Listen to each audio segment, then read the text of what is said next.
They said the fire that consumed the monastery library was an accident, a candle overturned, a forgotten flame. But when Brother Alaric stepped inside the blackened ruin, the ash still warm beneath, his sandals, he knew it was no accident.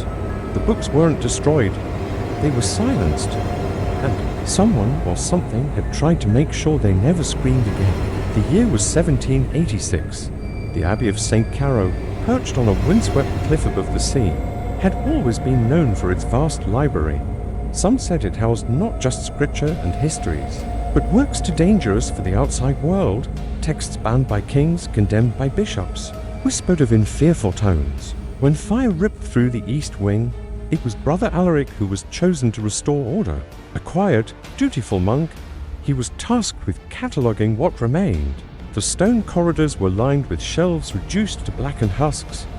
Ash swirled with every breath he took, stinging his eyes and throat. And yet, some books had survived. Strange, thick-bound volumes with singed leather covers, untouched in places where fire had swallowed everything else. The abbot had warned him, handle those with care, and do not read them. But as night fell and the others retired, Alaric stayed behind, quill scratching parchment as he wrote down titles. That was when he heard it. At first, he thought it was the wind pressing against the broken windows. But when he leaned closer, he realized it came from one of the books. A faint, rasping whisper. Not Latin, not scripture, something else. He pulled back his hand.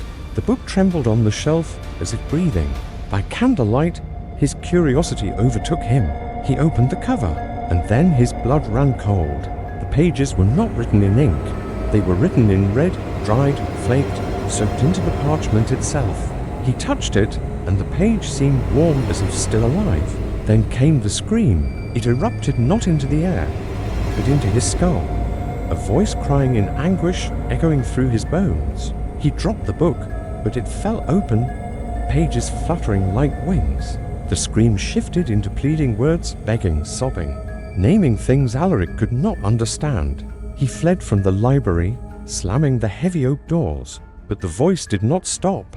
It whispered in his dreams that night. By morning, his hands shook as he returned. He told himself it had been his imagination, but as he worked, he began to hear them again, not one but many, each surviving book hissed with its own voice. Pages rattled as though the souls bound within could feel him near.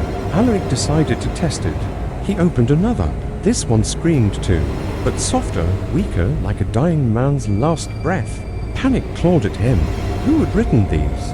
What were they? And why had the fire not destroyed them? He turned to the monastery records, searching for clues.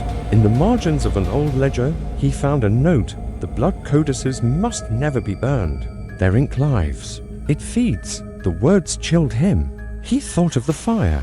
It had not been an accident. Someone had tried to end this horror once already, and failed. That night, Alaric brought a book to the fireplace in his cell.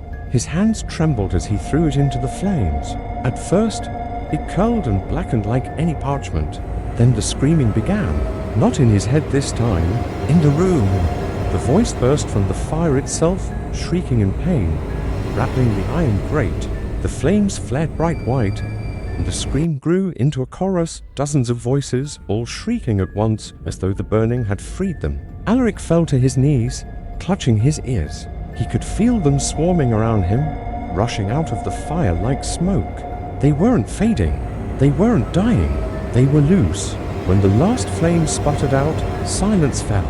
The book was gone. But in the reflection of the blackened hearth, Alaric saw faces. Dozens of faces, mouths frozen open in eternal screams, eyes hollow with despair.